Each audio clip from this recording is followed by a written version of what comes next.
Bien-aimé dans le Seigneur. Vous savez, moi, il y a un truc qui m'a toujours dérangé, c'est de voir comment on est prêt, dès qu'un Dieu a fauté ou une femme de Dieu, et que cette personne est très connue, comment on est prêt à détruire la réputation de la personne au lieu d'être des intercesseurs. Bien-aimé dans le Seigneur. La Bible dit dans le psaume 1, versets 1 à 2, « Heureux l'homme qui ne suit pas les conseils des méchants, qui ne s'arrête pas sur la voie des pécheurs et ne s'assied pas en compagnie des moqueurs, mais qui trouve son plaisir dans la loi de l'Éternel et qui la médite jour et nuit. » La Bible dit dans 1 Timothée chapitre 5, verset 22, « Ne participe pas au péché des autres, toi-même garde-toi pur. » En fait, quand vous voyez ce genre de choses, quand vous voyez qu'un homme de Dieu est tombé ou a fait des erreurs, au lieu de le critiquer, bien-aimé, priez pour lui, prions pour eux. Parce que n'oubliez pas que ce sont des humains aussi. Ce sont des hommes bénis de Dieu, oints de Dieu. C'est Dieu qui les a oints, c'est Dieu qui les a établis. On se doit de les respecter. On n'a pas le droit, en fait. Déjà, on n'a même pas le droit de critiquer, de blâmer les autres. Mais il y a un verset dans la Bible qui dit « Ne touchez pas à mes oints ». Parce que on peut s'attirer des malédictions comme ça. C'est très dangereux. Ce qu'on devrait faire, c'est prier pour eux. C'est devenir des intercesseurs. Qu'ils fassent des erreurs ou non, sachant que nous-mêmes, en tant que chrétiens, en tant que fils ou bébé spirituel, peu importe là où nous en sommes avec Dieu, nous-mêmes, nous faisons des erreurs. N'oublions pas qu'avant de venir à Christ, certaines personnes qu'on voit qui ne sont pas converties, on pouvait même faire pire qu'eux. Bien-aimés, nous ne sommes supérieurs à personne. C'est Dieu qui nous a fait grâce.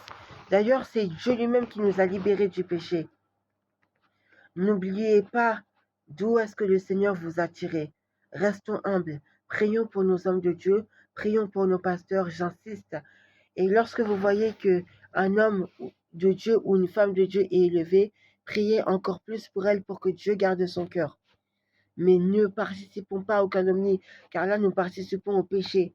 Notre Seigneur ne tolère en aucun cas le péché. Nous qui avons été faits à son image, nous qui voulons glorifier Jésus-Christ, nous qui voulons manifester le Christ, nous ne tolérons pas ces choses-là, bien-aimés. Condamnons pas les personnes, mais ces choses-là. Voilà, c'était tout ce que je voulais vous dire. Voilà, je voulais vraiment nous inviter, et moi-même je me mets dedans, je ne suis pas meilleur que vous, bien-aimés. Voilà, c'est juste Dieu m'a fait grâce. Je veux vraiment nous inviter à la vigilance, à l'intercession et surtout à revenir à l'essentiel. L'essentiel, c'est ça là. J'aimerais nous rappeler, mes frères et sœurs, que TikTok ne remplacera jamais la Bible. Et d'ailleurs, j'ai un passage pour nous. Galates chapitre 6, verset 1. Frères, si quelqu'un vient être pris en faute, vous qui avez l'Esprit de Dieu, ramenez-le dans le droit chemin, mais faites preuve de douceur à son égard.